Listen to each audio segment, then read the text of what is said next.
Parmedio nih aku ada sebuah buku. Nah, judulnya ada Rumah Kaca. Nah, ini Rumah Kaca kan. Nah, namanya pengarangnya yaitu Parmedio Ananta Toer. Nah, pernahkah kalian mendengar nama ini? Jadi, ia adalah pengarang bahasa Indonesia yang karyanya tak hanya dibaca di negeri sendiri, tapi juga sampai ke berbagai penjuru dunia. Nah, kisah hidupnya ini penuh perjuangan, karya-karyanya lahir dan penderitaan, dan suara-suara yang tetap hidup hingga kini. Nah, jadi mari kita mengenal lebih dekat siapa sebenarnya Parmedia Ananta Toer. Oke, saya akan menjelaskan siapa pengarang kita ini. Parmedia Ananta Toer lahir pada 6 Februari 1925 di Blora, Jawa Tengah. Terus ia lahir dari keluarga sederhana. Ayahnya itu seorang guru, sementara ibunya berasal dari keluarga pedagang. Sejak kecil, Pram sudah akrab dengan buku dan dia di dunia tulis menulisnya. Pada masa mudanya, ia sempat menjadi juru ketik bagi surat kabar Jepang di masa pendudukan. Nah, dari sanalah ia semakin dekat dengan dunia literasi buku-buku. Nah, kita akan menjelaskan secara singkatnya gimana hidupnya Parmedia Ananta Toer. Nah, hidupnya Parmedia Ananta Toer itu tidak pernah mudah sama sekali. Setelah peristiwa politik 1965, ia ditangkap tanpa proses pengadilan dan diasingkan ke Pulau Buru selama 14 tahun. Di sana, ia ditahanan politik lainnya dipaksa bekerja keras. Namun, justru dalam keadaan yang sangat terbatas itulah Pram melahirkan karya-karya besarnya. Nah, ini bukunya adalah karya-karyanya yang sangat besar sekali. Awalnya ia bahkan hanya bisa menceritakan novelnya secara lisan kepada teman-teman sesama tahanannya sebelum akhirnya berhasil menulis dan dibukukan. Nah, pada awal karirnya, karya-karya awal Pram ini mulai muncul di majalah dan surat kabar pada tahun 1940-an.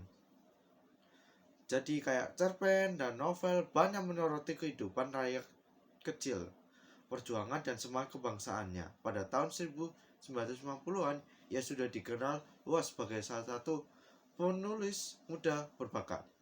Nah, apa yang ditulis oleh Parmedia Ananta Toer?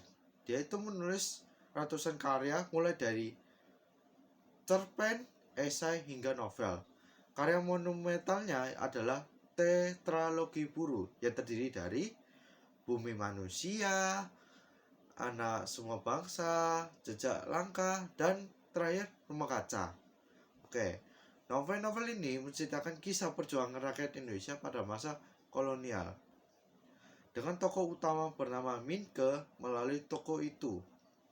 Nah, pernah menyampaikan kritik terhadap penjajahan, penindasan, dan ketidakadilan sosial. Selain Tetralogi Buru, karya lainnya yang terkenal adalah Gadis Pantai, Perburuan Keluarga Galia, hingga kumpulan esai sejarah lainnya.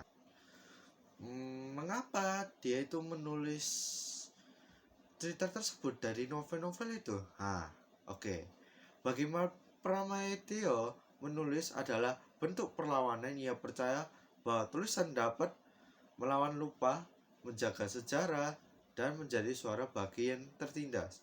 Salah satu kutipan terkenalnya adalah orang boleh pandai setinggi langit, tapi selama ia tidak menulis, ia akan hilang di dalam masyarakat dan dari sejarahnya. Itu adalah perkataan dari Parmedia Ananta Toer. Nah, pengaruhnya itu sangat besar. Jadi, Parmedia itu bukan hanya pengarang, ia adalah saksi sejarah karya yang mengajarkan kita pentingnya menghargai sejarah bangsa.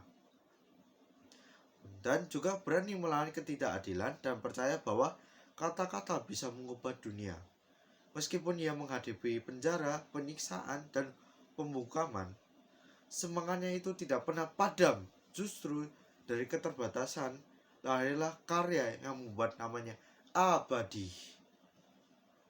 Nah, jadi ini kapan karya ini dikenal banget?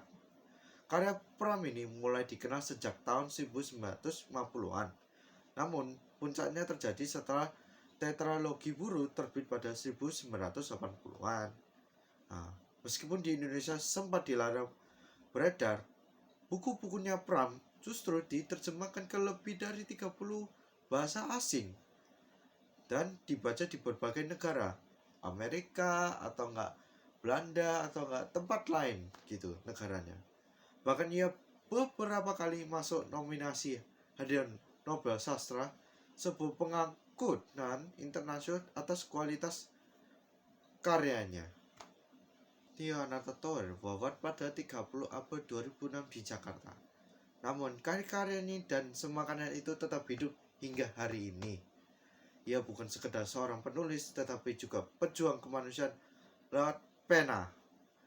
Dari Pamertio, kita belajar bahwa kata-kata bisa menjadi senjata paling ampuh dalam melawan penindasan dan menjaga sejarah. Itu dari cerita Pamertio Ananta Toer, dan itu yang bisa saya jelaskan. Oke, sekian, terima kasih, dan kuharap video ini sangat membantu kalian untuk bisa mengenal pengarang-pengarang lainnya. Dan sekian, terima kasih. Bye-bye.